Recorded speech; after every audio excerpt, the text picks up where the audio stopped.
når den står alene. Jeg har prøvet to forskellige forhold.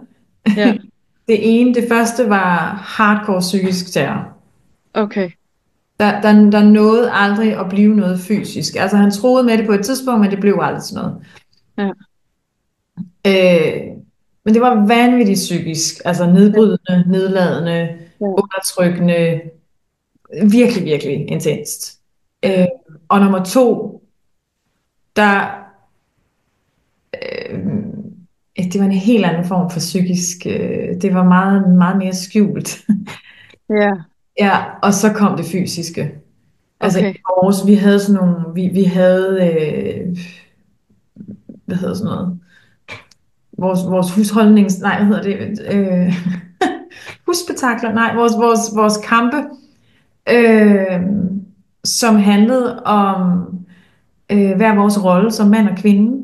Og ja, der stod jeg og kom fra, altså han var afrikansk, sydafrikaner, Ja, øh,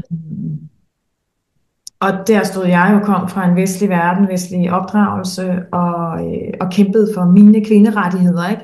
Hvor ja, jeg skulle stå der, jeg skulle, altså, det var min plads at tage mig af køkkenet og de der ja, ting.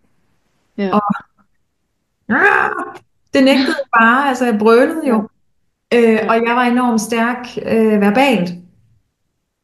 Og det er jo der, altså det tænker jeg, at det er ikke kun min historie, det tænker jeg all the Det way er en over det trigger. hele. Ja, ja, At ja, når manden ikke længere kan mærke sin styrke, sin magt i munden, ja, så går han videre til den næste, hvor han jo altid, næsten altid overlegent har styrken og ja, magt, og det er i kroppen, ikke?